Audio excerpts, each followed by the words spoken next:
사람들이 죽을 때가 되면 후회하는 일들이 있는데 그 중에 보통 세 가지를 보통 이렇게 후회한다고 합니다. 그 하나는 베풀지 못한 것에 대해서 좀 베풀며 좀 더 나누며 살 걸 하는 후회를 하게 된답니다. 움켜쥐어 봐도 별것 아니었는데 참 어리석게 내가 살았구나, 이런 후회를 보통 하고요. 두 번째는 참지 못한 것에 대해서 후회를 한다고 합니다. 내가 그때 조금만 참았더라면 하고 후회한다 합니다. 그리고 또 하나는, 세 번째는 좀 여유를 가지지 못한 부분들, 뭔가 쫓기고 너무 빡빡한 스케줄, 너무나 바쁘게 너무 여유 없게 살아왔던 것에 대해서 후회한다고 합니다. 돌이켜보면 이 세 가지가 우리 모두, 저 개인적으로 봐도 그런 부분들이 참 공감되는 부분들이에요. 우리 하나님의 자녀이기 때문에, 믿는 하나님의 백성이기 때문에 여기에 또 하나 더 있다고 생각이 되어져요. 좀 더 잘 믿을 걸, 정말 좀 더 성실하게 신앙생활 할 걸 하고 후회하지 않을까, 이런 생각도 해봅니다.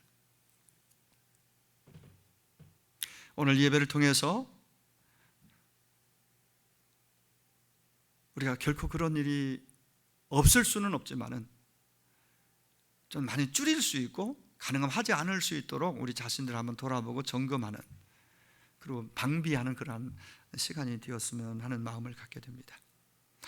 자, 시편 136편을 선택한 이유는요, 보통 감사절이 되면 감사절 설교로 보통 절기 설교를 하고 이렇게 지내는데, 언제부턴가 제가 그렇게 해왔던 것 같아요. 그 한 주 전에, 적어도 한 주 전에, 평상시에도 감사에 대한 그 주제를 가지고 설교할 수 있고 그렇게 하지만은, 특별히 한 주 전부터 한번 우리가 감사의 마음을 좀 이렇게 좀 돌아보면서 감사를 일구고 그런 고백들을 많이 가지고 하나님 앞에 절기를 지키면은 하나님이 기뻐하실 것 같고, 또 그게 또 더 좋을 것 같아서 절기를 앞두고, 감사절기를 앞두고 이 본문을 좀 선택하게 됐습니다. 시편 136편은 1절에서 26절까지 이렇게 되어져 있는데, 이 내용은 출애굽과 관련된, 출애굽하게 하신 하나님, 가나안을 정복하게 하신 하나님을 되새기면서 찬송하고 감사하는 내용입니다. 그 내용 안에 그 모든 걸 다 담을 수는 없겠지만은 아주 중요한 그 줄거리들, 출애굽과 관련돼서 광야를 지나 어떻게 가나안을 정복하게 됐는지, 그 작은 소수 민족이었고 연약한 존재감도 없던 그들이 어떻게 그 대제국 애굽에서 해방되고 광야를 지나서 가나안 원주민들을 다 물리치고 정복해서 그 자리, 거기에 가기까지, 이루기까지, 하나님의 약속이 이루어지기까지, 거기까지의 내용을 돌아보면서 감사 찬양하는 내용들입니다. 몇 가지 우리가 생각해 볼 수 있는데, 오늘 우리에게 어떤 부분을 적용해야 될지 한번 생각하면서 말씀을 또 준비했고, 여러분들도 한번 그렇게 들으시면은 좀 많은 메시지가 남으리라고 생각을 해요. 제가 1부 예배 마치고 한번 물었어요. 1부 예배 끝나고 그 어리니까 이제 뭐 학교 들어가기 전 6살 된 아기니까 그냥 유아실에서 앉아 있었으니까 라헬에게 물으니까 딱 정확하게 제목을 기억하더라고요. 제목. 여러분 다른 거 다 기억 못해도 제목만 딱 강하게 임팩트가 여러분 마음에 딱 새겨져서 임팩트 돼서 그것만 기억해도 충분하다고 생각해요. 나머지는 그냥 그 제목을 기억하면서 같이 따라오는 것들이라고 생각을 해요. 본문의 내용에 담긴 것들은. 물으니까 행복의 문은 감사가 행복의 문이라는 얘기를 정확하게 해요. 6살 먹은 아이가. 그러니까 충분히 가능하겠죠. 여러분들이 조금만 마음을 열고 집중하면은 적어도 제목은 기억하고 가시라고 생각을 해요. 한번 받아갑시다. 감사는 행복의 문입니다. 여러분 대답하세요. 행복의 문은 감사입니다. 같은 말이죠. 행복의 문. 누구나 행복하기를 꿈꾸고 행복하기를 원하고, 그래서 열심히 공부도 하고 결혼도 하고 직장생활 사업도 하고 하는데, 과연 내가 생각하는 만큼 행복한가에 대해서 묻는다면은 다 아마 만족하지 못할 것 같아요. 대부분은 아직 미완성이에요. 물론 완전한 행복은 뭐 그렇게 고백하기는 쉽지 않겠지만은, 그래도 지금 내가 돌아보니까 행복하다.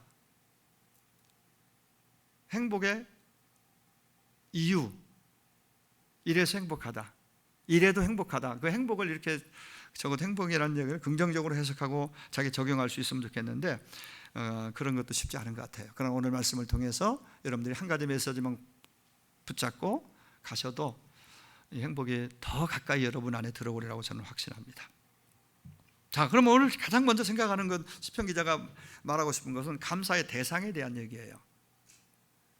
감사의 대상을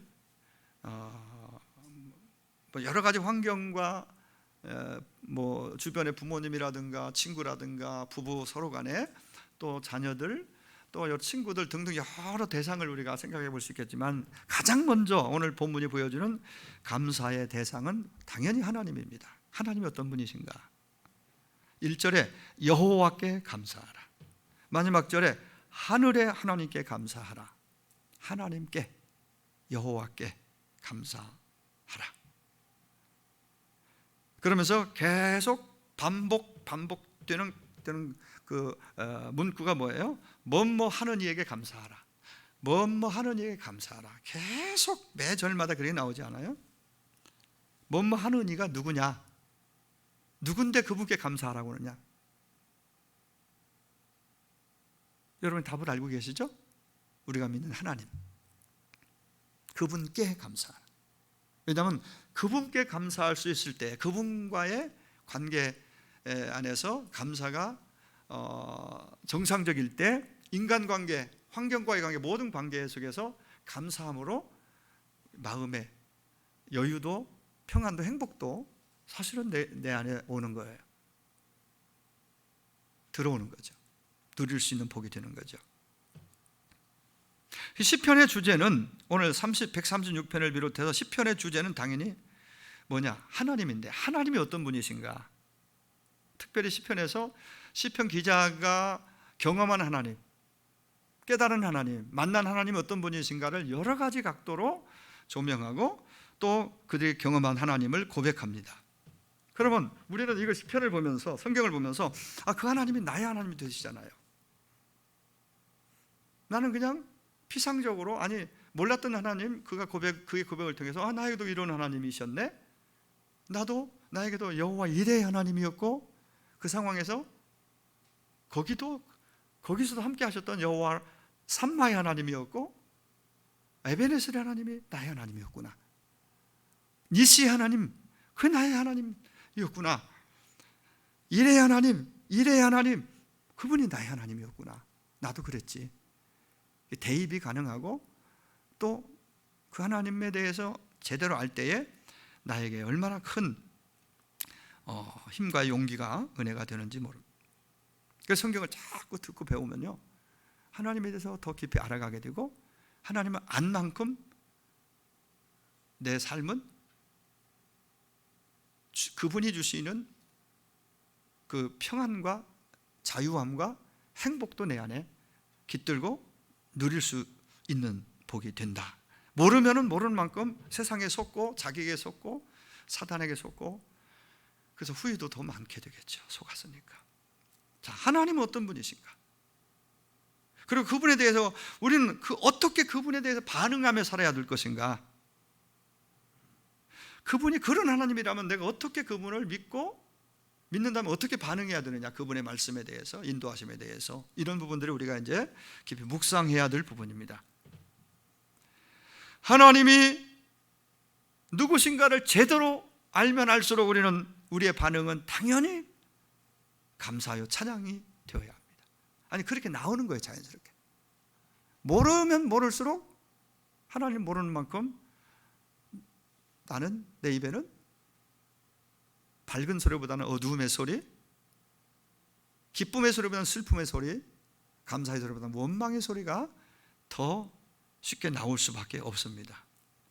하나님을 모르면 모르는 만큼 모를수록.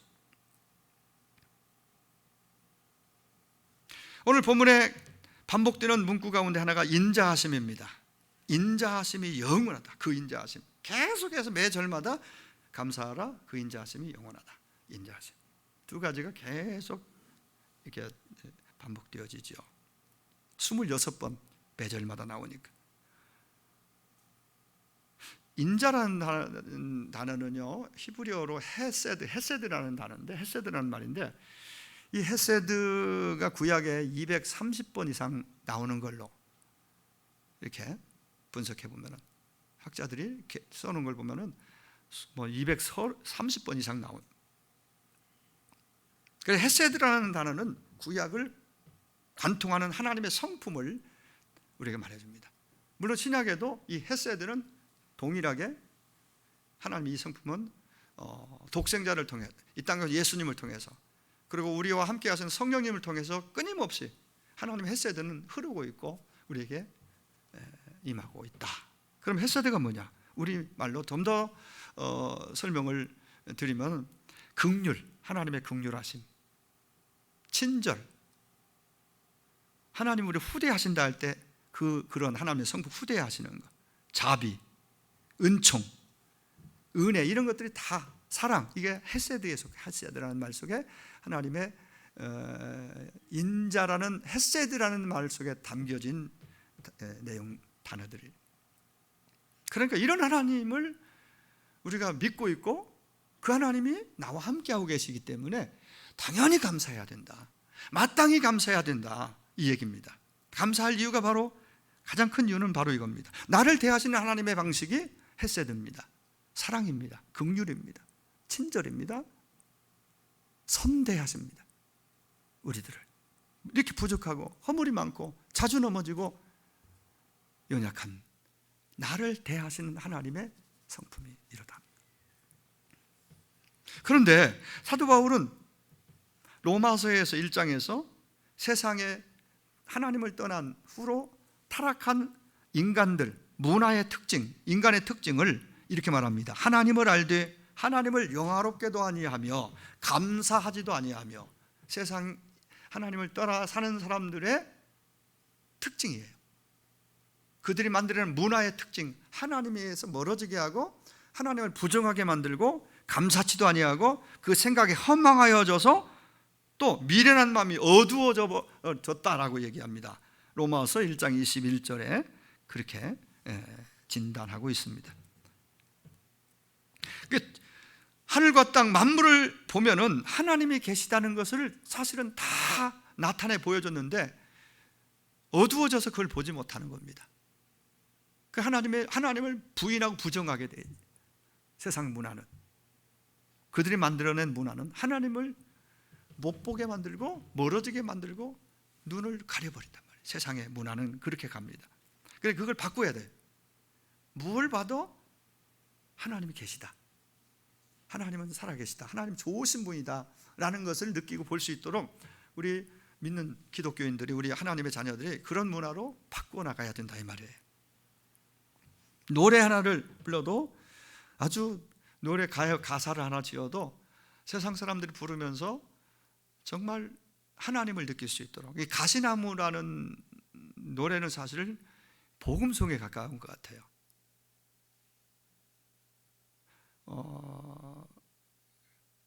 그래, 그 노래를 그 세상 사람들도 많이 부른다고 봐요. 근데 정말 그 노래를 제대로 뜻을 알고 부른 사람은 정말 신앙적인 느낌, 그게 딱 그 속에 가득한 걸 봐요.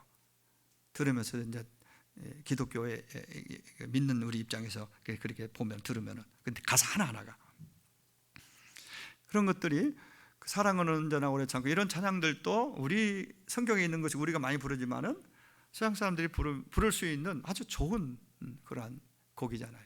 내용이잖아요. 하나부터 열까지 우리가 점차적으로 세상 사람들도 영화 한 편, 뭐 노래 하나, 가요 하나, 그리고 책 한 권을 쓰더라도 이제 그렇게 드러나지 않으면서도 그 속에서 하나님을 느낄 수 있도록 하나님의 지혜를 구하면서 이런 문화를 많이 만들어 가는 것이 우리의 사명이라고 생각이 돼요.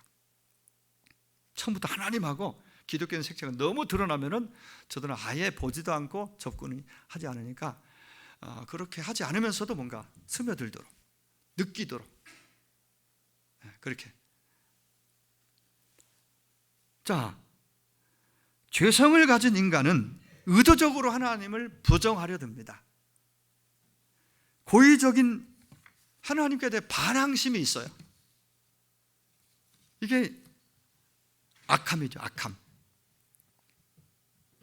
감사가 없다는 것을 다른 말로 표현하면 심성이 마음이 부패했다는 얘기예요. 로마서 1장에서 사도 바울이 감사하지도 아니하고 등 쭉 얘기하는 내용을 보면 부패해서 하나님을 떠나서 부패 심성이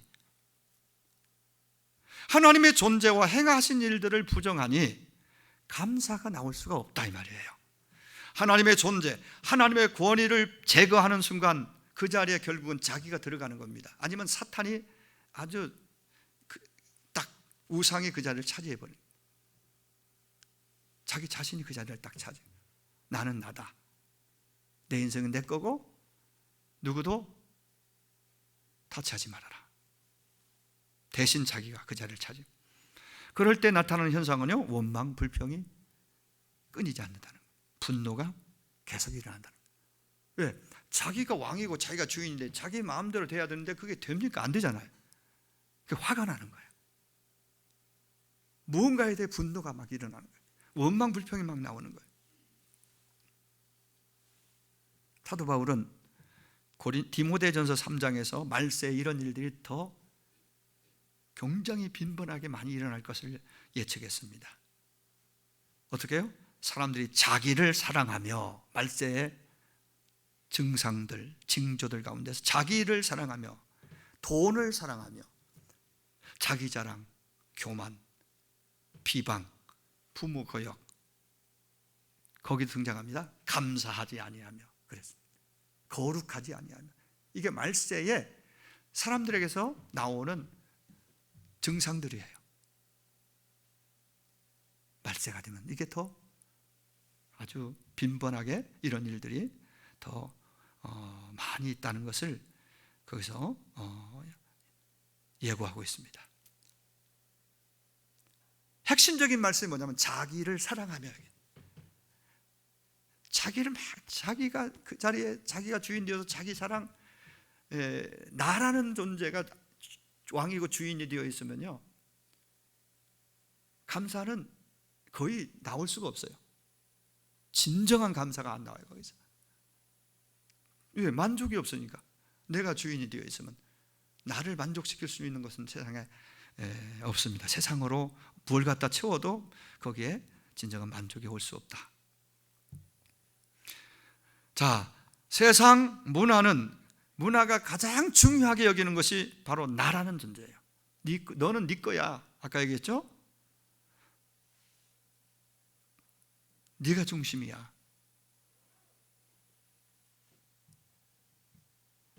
하나님을 예배하지 않고 하나님을 배제하고 인간이 자기가 하나님보다 그 자리에 딱 꿰차고 모든 관심을 거기에 기울일 때에 나타나는 현상들이에요. 무질서, 혼돈, 거기 나오는 원망, 불평, 분노, 화. 자, 오늘 1절에서 9절까지는 창조주 하나님에 대한 감사, 찬양입니다. 우주 만물이 우연히 나온 것이 아니야. 그냥 생겨진 것이 아니야. 하나님께로부터 왔어. 하나님이 지으셨어. 하나님이 만드셨어. 그분이 창조주가 바로 하나님이셔.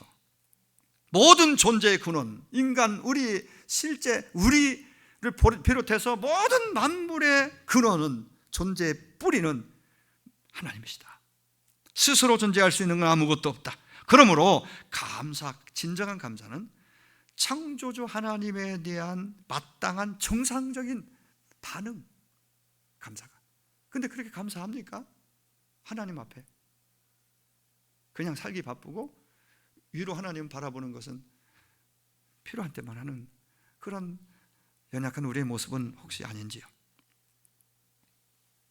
그 어떤 것도 하나님께로부터 오지 아니한 것이 없음을 우리는 잊지 말아야 되겠습니다. 감사는 단순한 생활 습관이나 매너의 문제가 아니라 관계의 문제라고 그렇게 말씀드릴 수 있어요. 관계, 하나님과의 관계가 정상적일 때 감사는 그분께도 감사하고 생활 속의 감사가 거기서 나오는 거예요. 진정성 있는 감사가. 그게 깨어진 관계, 하나님 관계가 막히고 깨어진 상태에서는 계속해서 의심, 원망, 불평, 분노, 이것이 계속 흘러나올 수밖에 없다. 하나님을 자신의 하나님으로 인정하지 않는 순간 삶은 허무와 결국 불만족으로 채워지게 되어 있습니다. 자아중심적인 삶의 특징은 원망입니다. 불평입니다. 어떻게 해야 될까요? 여기서 벗어나야 되고 빠져나와야 됩니다. 그러기 위해서는 바꿔야 됩니다. 자기가 주인 되었던 자리 내려오고 인간이 앉았던 그 자리에 내려와서 하나님을 그 자리에 모셔야 돼요. 주인이 바뀌어야 됩니다. 그래서 사도 바울이 고백했잖아요. 갈라디아 2장 20절에서 나는 십자가에 죽었다.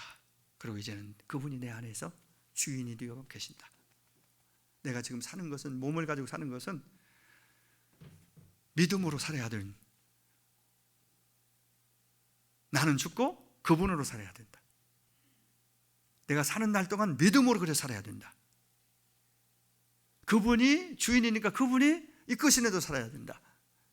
그런 고백이에요. 주인이 바뀌어야 진짜 믿음이고 그때부터 진정한 감사가 우리에게서 찬양이 울려 퍼질 수 있다. 이렇게 말씀드릴 수 있겠습니다. 감사절을 앞두고 이상하게 내 입에서, 물론 코로나 때문에 불편하고 힘들어서일 수 있지만은 그런 환경적인 요인이 아니에요. 관계라고 그랬죠. 관계를 한번 살펴보면서 왜 자꾸 짜증과 원망이 많이 나올까?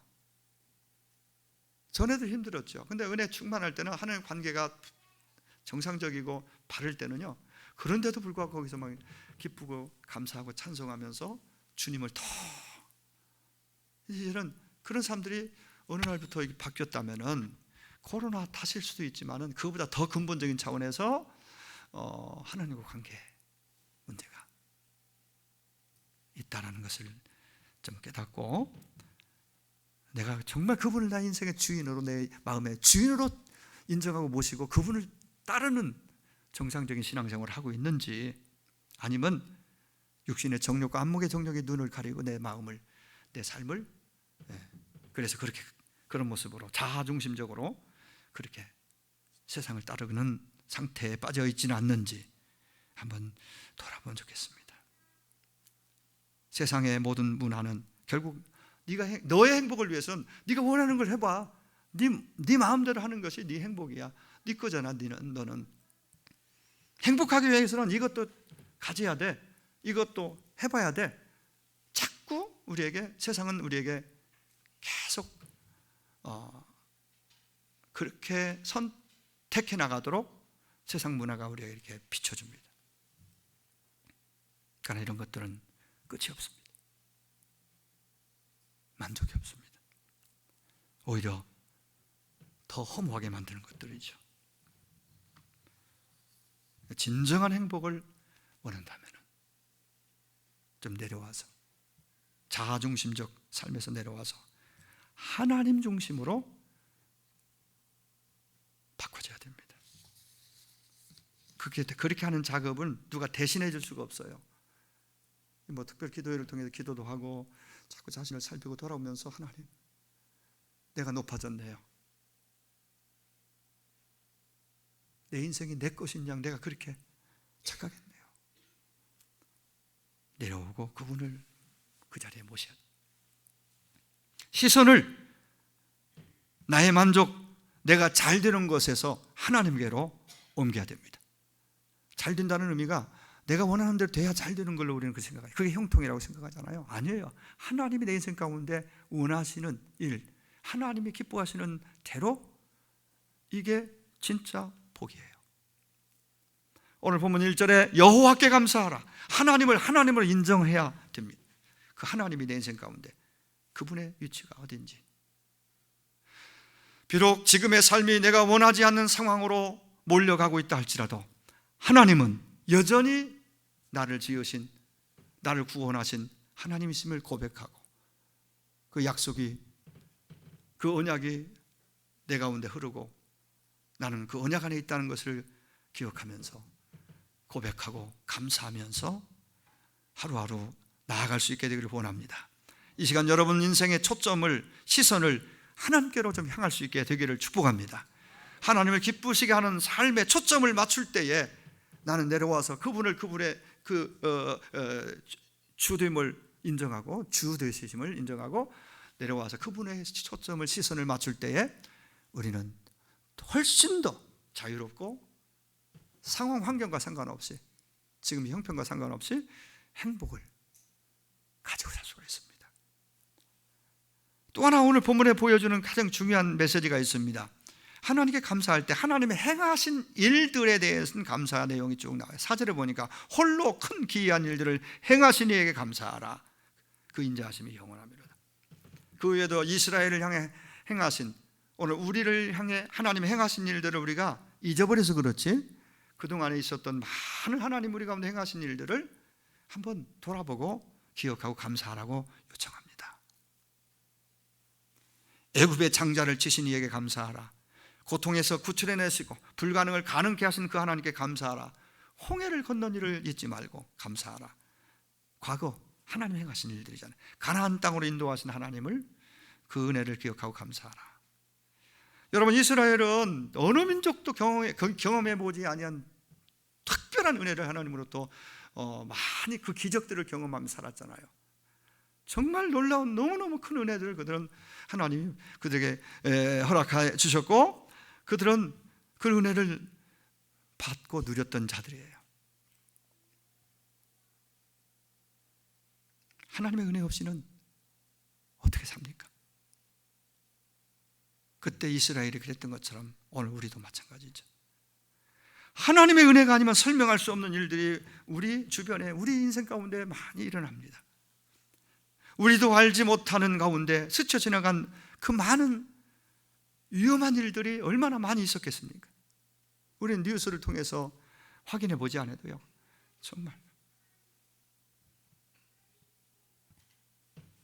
정말 멀쩡한 사람을, 잘 지내고 있는 아이를, 그 누군가를 그 술 먹고 운전한 사람 때문에 정말 상상하지도 못했던 일이 갑자기 일어나서 생명을 잃고 가족을 잃고, 어느 날 또 어떤 정말 중한 큰 병을 발견하고 치료받을 수 없고 희망이 없다고 그런 소리를 듣는 순간, 그런 사람들도 정말 너무 많아요. 굉장히 많아요.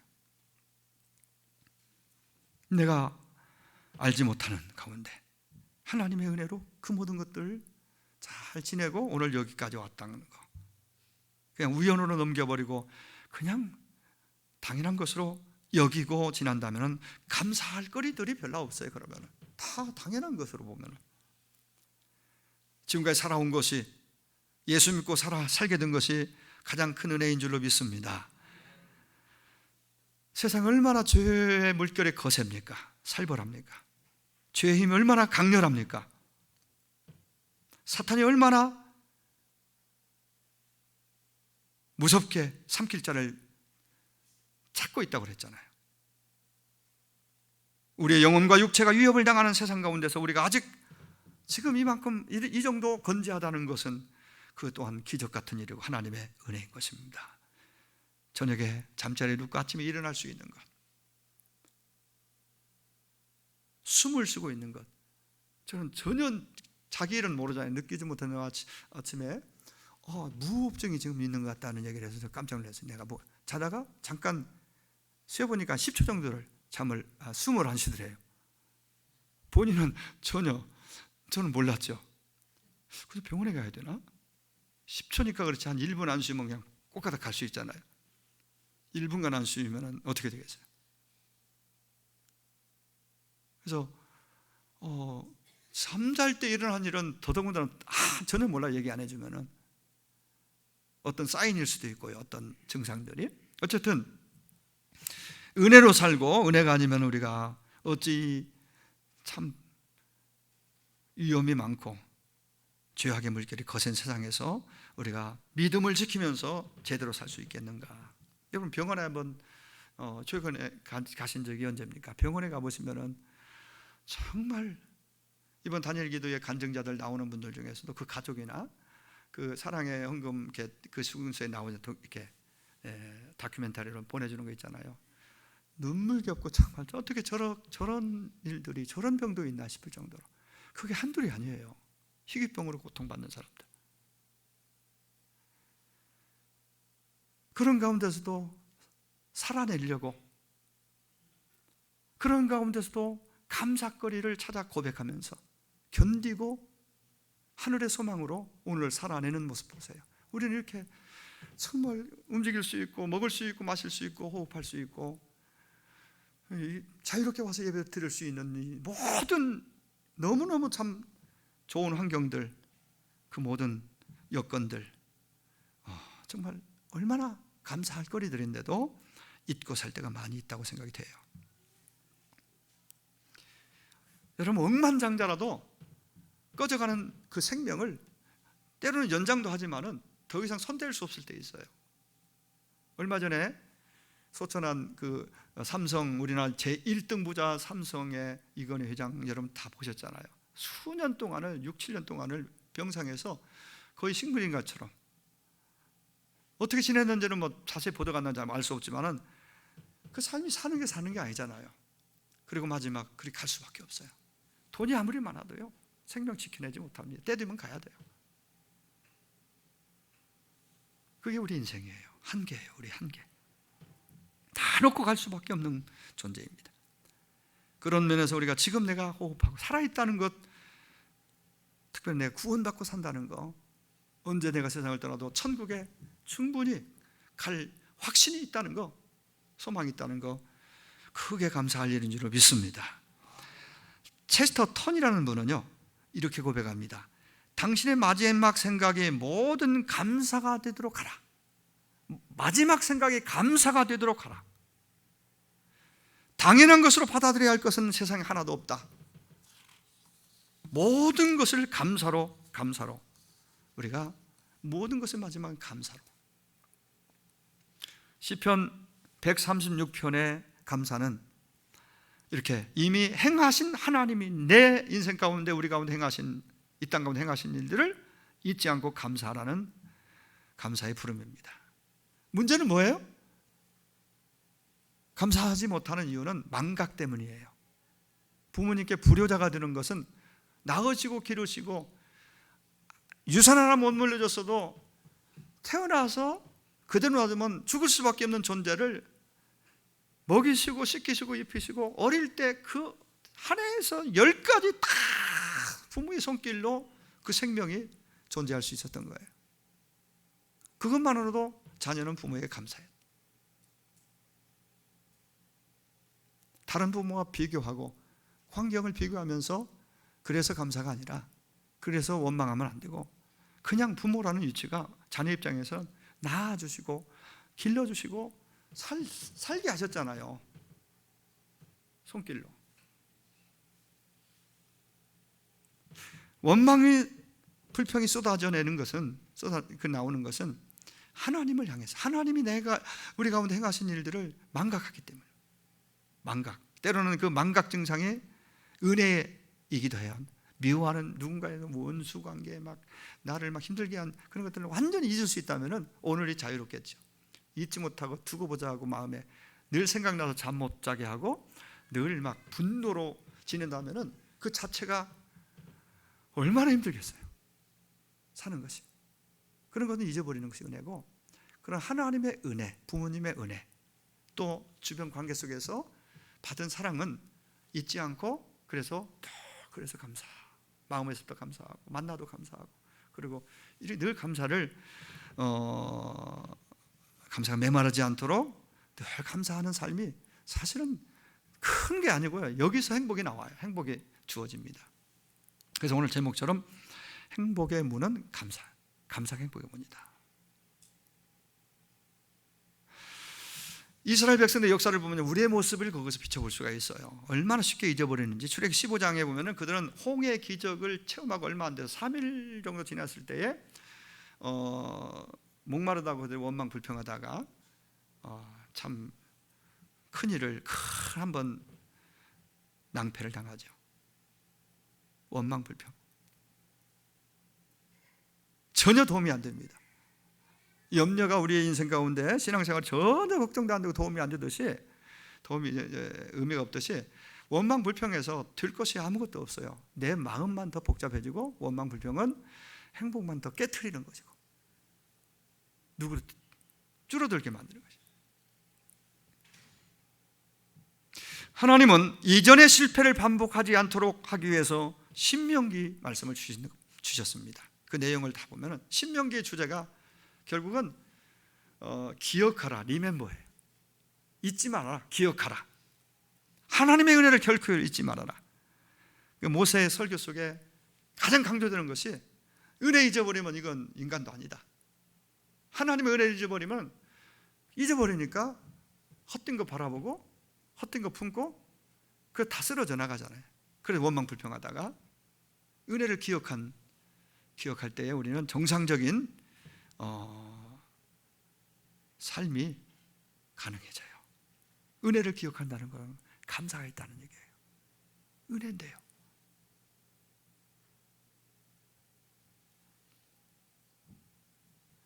우리 부모들이 자녀에게 많은 걸 가르치지 못해도요, 그 가르칠 것 중에 하나님은 살아계시다는 것과 함께 하나님이 너의 하나님이니 무슨 일을 만나도 하나님이 너와 함께 하시니 감사하라.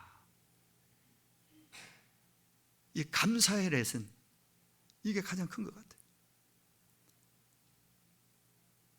큰 것이든 작은 것이든, 아니 다 없어져도 살아있다는 것, 그 하나님이 나와 함께 하신다는 것만으로도 감사하면은 그 나머지 회복은 하나님이 하시면 얼마든지 10배, 100배 회복이 가능한 거죠.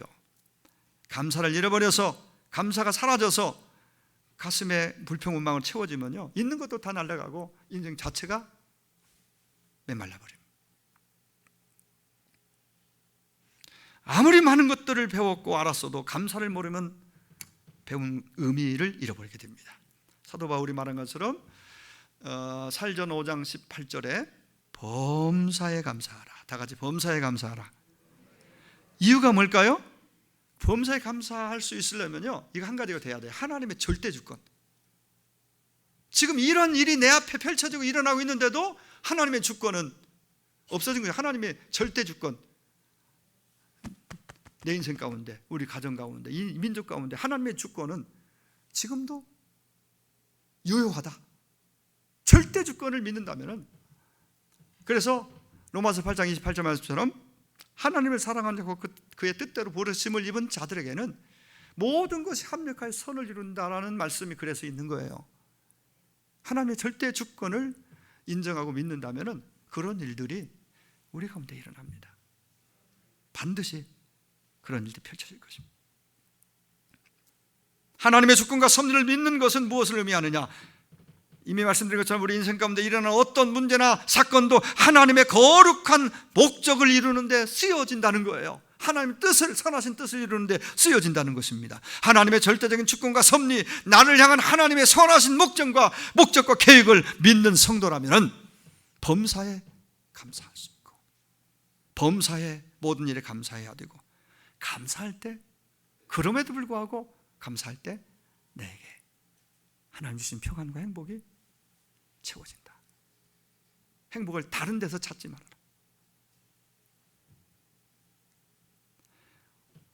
오늘 21절에서 25절에 계속되는 반복되는 구절이 뭐뭐 주신 이에게 감사하라. 그들의 땅을 기업으로 주신 이에게 감사하라. 모든 육체에 먹을 것을 주신 이에게 감사하라. 창조주 하나님이 그 모든 피조물들에게 생명을 보존하도록 공급해 주신 뭐가 있다는 거예요. 식물, 동물, 하물며 우리 인간들, 하나님 형상을 가진 예수피로 회복받은 하나님의 자녀들을 하나님이 무관심하시겠느냐? 공중에 나는 새를 보라, 들의 백합화를 봐라.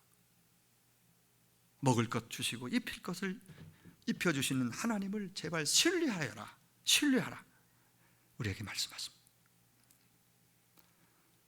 오늘까지 산 것은 하나님의 보호와 공급하심이 있었기 때문인 줄 믿습니다. 우리가 잘나서 옳아서 그래서 먹고 산 것이 아니라 하나님으로부터 하나님이 오늘까지 입혀주시고 공급해 주셨다. 내가 열심히 일했다고 말할 수 있겠지만 그게 다가 아니다. 일할 수 있는 건강 주셨고, 재능도 주셨고, 환경도 주셨고, 지혜도 주셨고, 돕는 일꾼들 사람들도 붙여주셔서 네가 오늘 그 일을 할 수 있었다라고 우리에게 말씀해 주십니다. 왜 불평이 일어날까요? 왜 원망이 일어날까요? 초점이 잘못돼서 그래요. 주어진 받은 하나님의 사랑과 구원의 은혜와 그 위에 그럼에도 불구하고 내게 공급되어지는 크고 작은 그 모든 것들에 주신 거에 초점을 두지 않고 없는 거에 있다가 없어진 거, 아예 내게는 한 번도 없었던 거에 초점을 두면은 감사가 나올 수가 없어요. 반드시 여기에는 나타나는 현상이 비교입니다. 누구는 그런데 나는 왜 이래? 내 인생은 왜 이래? 우리 가정은 왜 이래? 우리 사업장은 왜 이래? 있는 것보다 없는 것에 초점을 두면은 결코 원망하고 불평할 수밖에 없겠죠. 결코 살면서 쉽지 않겠지만 무엇과도 누구와도 비교하지 않게 되기를 바랍니다. 남의 자식과 내 자식 비교하면 안 돼요. 남의 남편, 남의 아내와도 비교하면 안 됩니다. 있는 그대로 보고 받고 이 존재 자체를 귀하게 여기고 감사하면서 살면은요, 안 되던 것도 되어지고 없는 것도 생겨지고 놀라운 이런 은혜들이 더불어 나오는 것 같아요. 하나님은 우리의 욕구를 채워주시는 분이 아니라 우리의 필요를 공급해 주신 하나님인 줄 믿습니다. 마귀는 자꾸 우리 약한 부분을 막 흔듭니다. 들쑤십니다. 불평이라는 것, 원망이라는 것은 인간의 욕구에 집중할 때, 안목의 육신의 정욕, 안목의 정욕, 항상 우리 가까이 있잖아요. 완전히 없어진 게 아니잖아요. 예수 믿어도. 이걸 쫓아가면 목이 마릅니다. 사랑하는 여러분, 잊지 말 것은 하나님은 우리에게 이미 최고를 이미 주셨다. 왜? 독생자 주셨으니까. 로마서 8장 32절, 자기 아들을 아끼지 아니하시고 우리에 내어줬다는 것은 감사할 가장 큰 이유는 우리 이미 가지고 있다는 얘기가 돼요. 그리고 이렇게 독생자 주신 하나님 앞에 기본적으로 잊지 않고 그 은혜를 감사하며 살면요, 아들을 주신 분이 그 위에 다른 것 주시지 않겠느냐. 다른 것 주는 건 쉽다는 거예요. 네가 지금 힘들어하고 어려워하는 건 하나님이 다 아시고 가장 좋은 때 이미 주시려고 마음먹고 있다는 얘기도 됩니다. 주시지 아니하겠느냐. 아들과 함께 모든 것 우리에게 주시지 않겠느냐. 놀라운 일입니다. 여러분, 우리가 어리석어서 부족해서 대개는 잃어버린 후에 가치를 깨닫는 경우가 많아요. 부모님도요, 돌아가신 후에 하고 부모님의 귀함을 깨닫는다고 하잖아요. 뭔가 이제부터라도 차려드려야지 하는 순간 그분은 가시고 안 계세요. 그래서 후회하고 눈물을 흘리는 거예요. 계실 때 부모의 귀함을 알고 말씀 한마디라도 친절하게 그 은혜 잊지 않고 감사하는 마음으로, 내 존재가 부모님의 은혜가 아니면, 더 나아가서 하나님의 은혜가 아니었으면 나의 존재는 있을 수 없는 거죠. 건강을 잃어버리고 나서 건강의 귀함을 안다고 하잖아요. 건강할 때 건강의 소중함을 모르듯이 그런 우리의 연약함이 있습니다. 하나님의 존재를 인정하는 성도들은 지금 주어진 모든 것들이 하나님으로부터 온 것이라는 것을 알게 돼요. 그래서 오늘 본문 26절에 걸쳐서 1절 26절에 걸쳐서 감사하라를 계속 26번 계속 반복해서 노래하고 있어요. 저는 이렇게도 생각해 봅니다. 모든 절절에 감사하는 것은 우리가 쉽게 감사를 잊어버리고 살 수 있기 때문에 전 영역, 삶의 모든 영역 가운데서 감사하며 살아라. 진정한 감사는 환경을 뛰어넘는 것이다. 그게 바로 범사감사다. 여러분 제목 뭐 달지 않았어요? 여기 범사감사 이렇게 적어서 드렸잖아요. 물질로도 드렸잖아요. 물질로도 드리지만은 뭘 하든지 범사의 모든 일에 감사함으로 시작하는 거예요. 안 될 때도 감사하고, 뭐 잘 될 때 감사하는 것은 어떤 면에서 쉽지요. 더디가고 힘들고 어려운데도 아픈데도 감사하는 거, 거기에 기적이 거기서 만들어지는 것 같아요. 특별한 하나님의 은혜가 임해요. 감사할 때. 이제 말씀을 정리하려고 합니다. 범사란 고통을 포함하고 실패를 포함합니다. 그래도 감사하라는 거예요. 지금의 상태를 있는 그대로 받아들임으로 감사하라는 거예요. 감사는 상황의 문제가 아니라, 환경의 문제가 아니라 마음의 태도의 문제인 것이지요.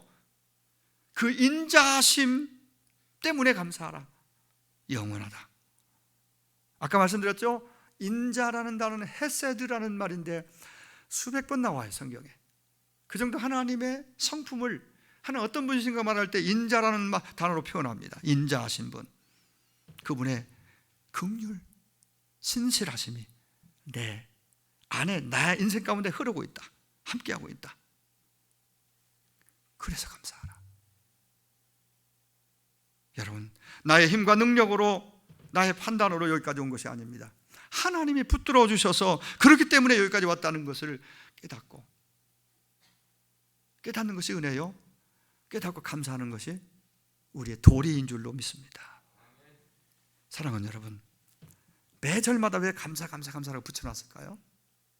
아마 여기에 감사라는 단어가 제일 많이 나올 거라고 봐요. 어디보다도 감사 26번 나오는 성경 장이 있을까요? 내용 한 장에 우리의 언어의 삶 가운데 이 감사가 늘 붙어 있기를 원합니다. 감사하는 사람이 행복한 사람입니다. 감사는 행복이 들어오는 문 같습니다. 이 깁슨이라는 하나님의 사람은 말하기를, 그의 책에서, 행복한 하루라는 책에서 이렇게 말합니다. 참 의미가 참 담겨 있어요. 감사와 관련해서 뭐라고 하냐면요, 당신의 손 안에 얼마나 많은 것을 쥐었는지는 그대 행복과 아무런 관계가 없다. 그대의 마음속에 감사가 없다면 그대는 파멸의 노를 젓고 있는 것이다.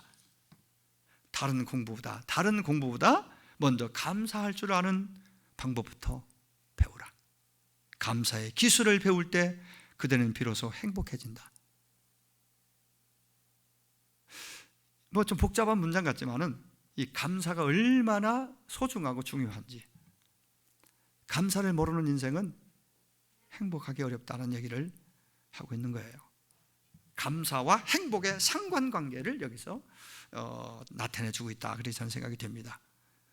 여러분, 행복이란 얼마나 많이 가지고 있느냐가 결정해 주지 않습니다. 얼마나 많은 지식을 가지고 얼마나 높은 권세를 가지고 있느냐, 이것도 아닙니다. 마음에 얼마나 감사가 흐르고 있느냐, 많이 품고 있냐, 얼마나 감사하며 살고 있느냐. 그래서 감사가 오늘 제목처럼 행복의 문인 것입니다. 모든 일에 감사하는 사람이 하나님을 기쁘시게 하는 사람입니다. 아무쪼록 감사절을 앞두고 이번 한 주 동안 여러분이 하루하루 매 순간 정말 별거 아닌데도 일부러 감사해 보십시오. 고백해 보십시오. 그래, 범사, 모든 일에, 모든 환경에 감사를 회복하셔서 마음도 통하고 입술도 통하고 몸도 통하여 하나님을 향해서 환경과 모든 관계 속에서 감사를 표현함으로써 세상이 가져다 줄 수 없는 행복이 느껴지고 누릴 수 있는 그런 하루하루가 되시기를 주의 이름으로 축원합니다. 기도하시겠습니다.